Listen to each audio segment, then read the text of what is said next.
Hi, Alyssa. I hope your week is going well. I watched your video and I wanted to say you did a fantastic job. I thought you seemed really like it came naturally to you and you were really comfortable.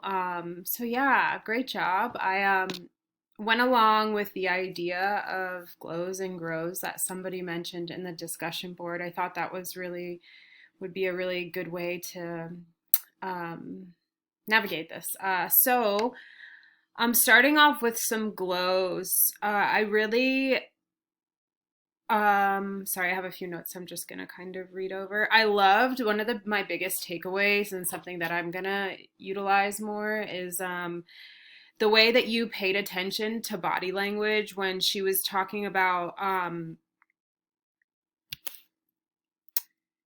when she was talking about selling her car, you said, I can see it. You brought up your car and I can see it in your face that's a little bit concerning to you.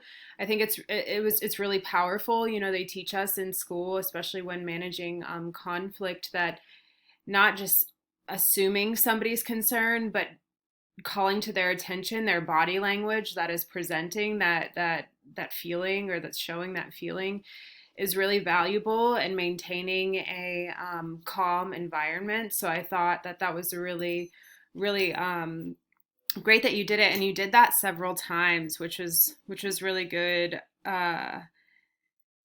You also related to her needs. You were kind of mending on that relationship, saying that, yeah, a car really is needed in this day and in society, like affirming the way that she's feeling. And I thought that was a really powerful way to connect with her. Um, a few things I noticed that are just thoughts. There was one point where you had asked her, she was talking about not asking people for help, and you had asked her, well, why do you say that? And I question this on a lot. I've questioned this in counseling a lot. The question, the using whys, and I'm not sure if it's.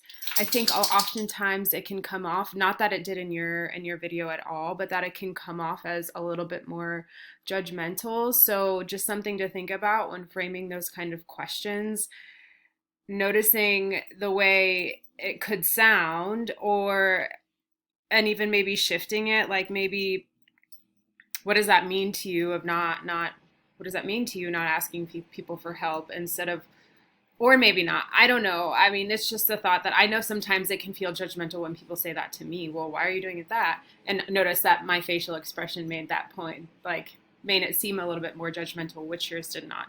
And I'm rambling, so I'll move on. The only other thing that I thought was, there were times, and I do this too, and I'm doing it right now. I keep doing it where when I'm thinking, I'll like look off into space, or I won't look directly at the client or even whoever I'm talking to, or I just like think and I look away. And sometimes I think, I feel like that can be a little bit, it's not as warm or welcoming, maybe. So that was the other thing. And then I really loved the way that you questioned, like the questions that you were asking her. At first, it seemed like it was this goal, like she was stuck, kind of enjoying her pause and not wanting to jump in to school right away. But then you dug a little bit deeper, and that you realized, oh well, there's a little bit of a financial aspect that's like playing into that. And then it was a little bit deeper of, I have this vehicle I need to sell, but I'm too nervous to ask for help. I'm very independent. I don't feel comfortable with it. So you really started it started to seem like there was this one challenging situation she was going through, but then really it turned into something a little bit deeper. And the fact that it was all, I think, in the way you questioned the things that you were asking and the things that you were hearing, the language you were hearing, that led you down that path, which was really great. And I think it seemed really great for her too. Like she eventually came up and was like, well, yeah, part of my pause is I'm enjoying myself, but there's this also. And so she definitely wanted to work on that. And then the way that you just kind of summarized what she was saying and said it back to her, I think it's really important to do that, because sometimes we say things that we don't necessarily always mean. And when we hear it back to ourselves, we're like, wait a minute, what was I? That's not what I meant. So I thought that yeah, it was great. Oh, I loved it. I loved your video. I think you did a fantastic job. And I love the way that you ended about, all right, well, our time is up and we'll continue on with this next time. So I hope you continue to enjoy your week and I will talk to you soon. Bye.